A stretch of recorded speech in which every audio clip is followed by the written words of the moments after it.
All right, movie fans, buckle up, because today we're diving headfirst into the wild world of raw movies. That's Yeah. right, that corner of the internet where you can practically hear the popcorn crunching. Mm. It's where the real film buffs hang out, you know. Uh-huh.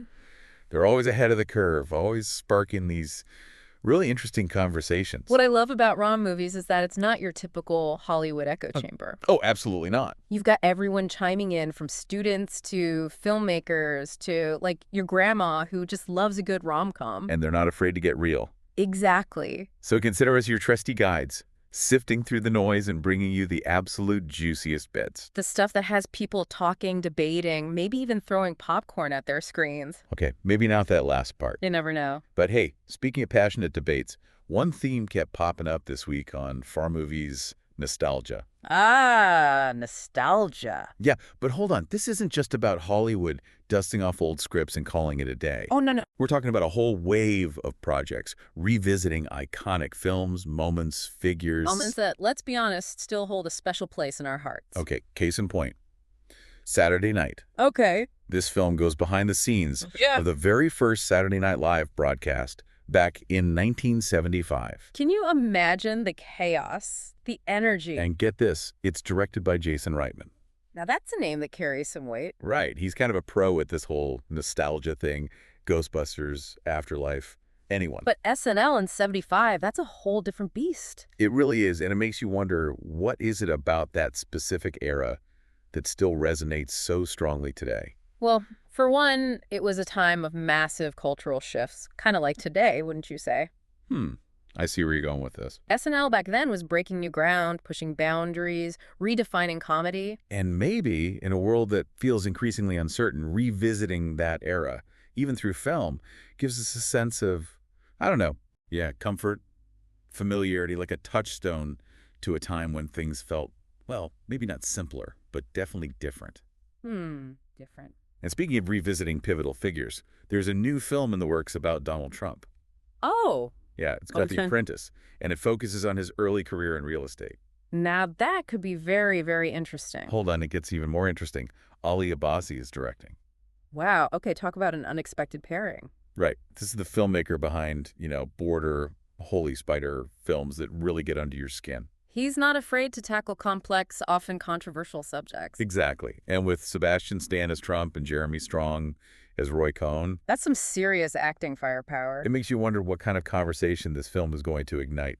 Oh, I'm sure it'll spark some debates, to say the least. It's definitely not your typical straightforward biopic. Not even close. And, this whole trend of revisiting the past, it's everywhere. Oh, absolutely. Even the horror classic Elm Street is getting in on the action with a 4K release. I can already hear Freddy's laugh in, like, ultra-high definition. Right.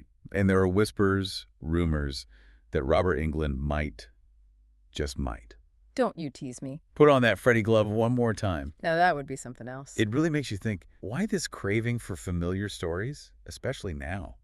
Well, we are living in, shall we say, interesting times. That's one way to put it. And when the world feels uncertain, sometimes we find solace in the familiar. Like curling up with a warm blanket. Exactly. These stories, these characters, they're like old friends, They offer a sense of comfort, a reminder of a shared cultural memory. And sometimes those memories include being utterly terrified. Ah, the joy of a good scare. But seriously, what is it about horror that keeps us coming back for more, even if it means sleeping with the lights on afterward?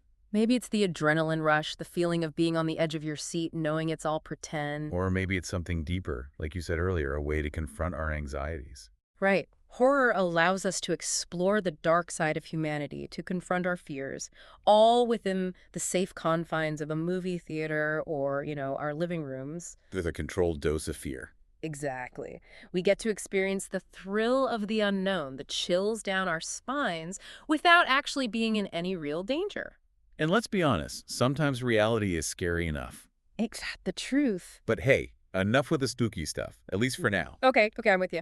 One thing that always gets me excited is when actors we typically associate with a certain genre or even a specific type of role. You mean like they always play the hero or the villain? Exactly. When they suddenly take on something completely unexpected. It's like seeing a whole new side of them, a hidden talent. Okay, perfect example. Henry Cavill. Superman himself. The one and only. All right, I'm intrigued. Go on. So we all know him as Superman, Geralt of Rivia, these brooding, stoic characters. Yeah, he's got that whole smoldering intensity thing going on. Right. Well, get ready for this. He's been cast in a Voltron movie. Voltron, as in giant robots fighting in space. You got it.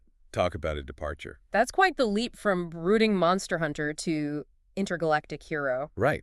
It makes you wonder, will his serious demeanor work in a more, shall we say, action-packed, potentially comedic setting? Or will it be so unexpected that it actually works in its favor? Now, that's the real question. I guess we'll have to wait and see. Speaking of unexpected pairings, how about Mary Elizabeth Winstead in a new Hand That Rocks the Cradle film? Hold on, a remake of the Rebecca de Mornay thriller. You know it. That's a bold move. It really is. And Winstead, she's known for her versatility, her comedic timing, even some pretty badass action roles. True, she was fantastic in Birds of Prey. So it makes you wonder, what direction are they going to take this remake? Will it be a straight-up psychological thriller like the original?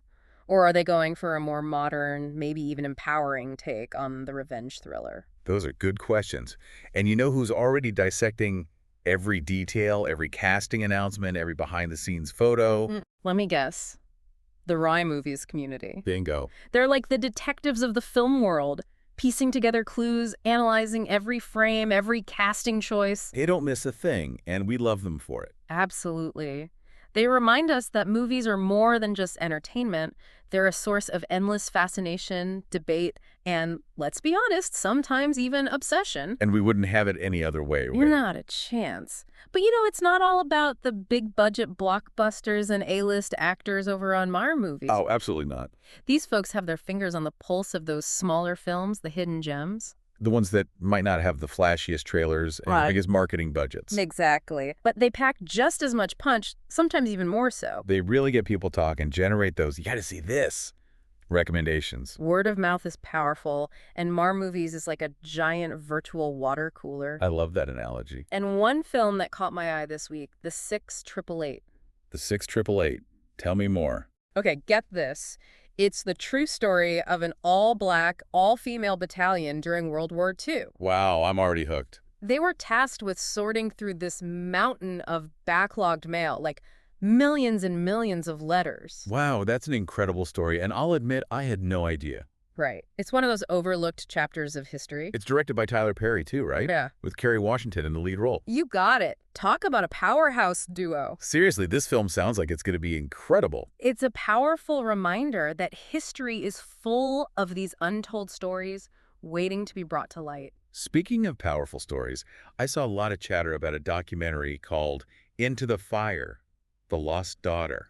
Oh, that one's really resonating with people. It's about this woman, Kathy Turkanian, who's trying to unravel the mystery of her daughter's disappearance. A daughter she gave up for adoption years ago. Right, and it gets even more interesting. The director, Ryan White, is actually doing a live Q&A on Renemies. No way, that's awesome. Talk about connecting with your audience. It speaks volumes about how invested people are in these real-life stories, especially true crime. It's true. True crime has this way of grabbing our attention, doesn't it? It does. Why do you think we're so drawn to those darker, often heartbreaking tales? Maybe it's the mystery, the puzzle of it all. Trying to piece together the clues, figure out what happened. Right, like we're all amateur detectives. And maybe there's a part of us that wants to believe that even in the darkest corners of human behavior, there's some logic to be found. Some explanation, some semblance of order. Exactly, even if it's just an illusion. But it's also a reminder that sometimes reality can be stranger and often scarier than fiction.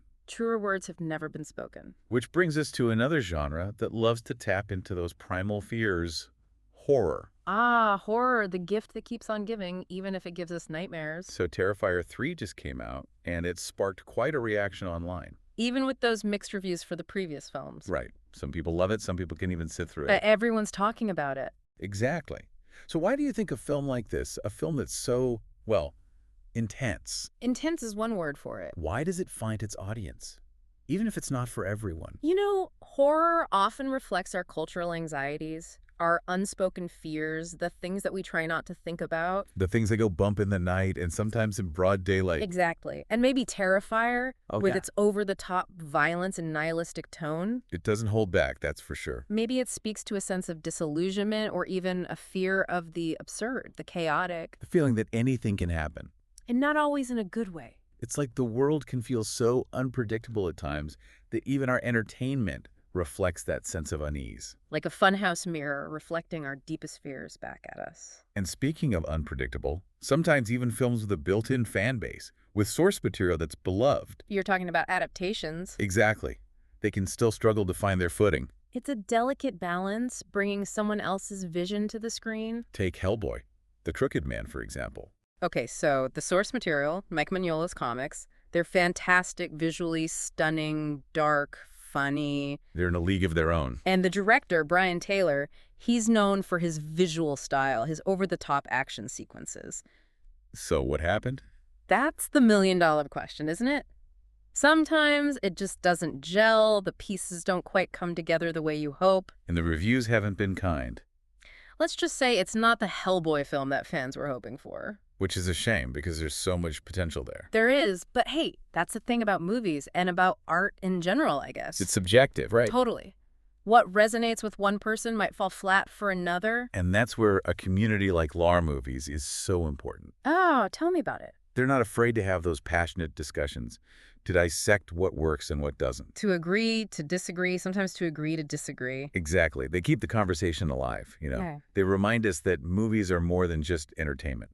They're a form of art that can spark these incredible conversations, challenge our perspectives, and bring us together. Even if it's just to argue about whether a film is absolute cinema or not. Oh, speaking of absolute cinema, I saw that thread on Mar Movies, and it got me thinking, what recent movie for you felt like absolute cinema?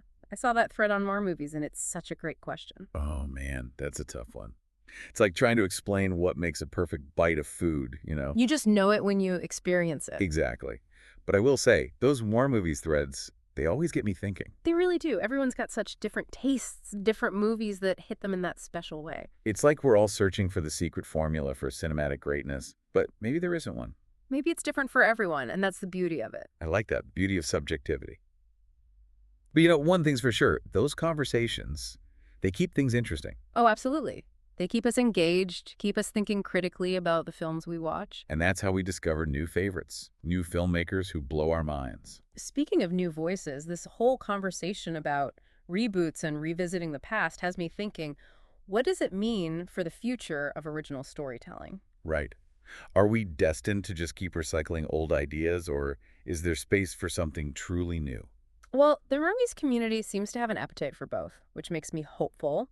They can geek out over a well-done reboot, but also champion those smaller indie darlings. It's like they're reminding us that there's room for every kind of story, as long as it's told with passion and creativity. Exactly. And I think as long as filmmakers keep experimenting, keep pushing boundaries, keep engaging with audiences in meaningful ways. The future of film is bright.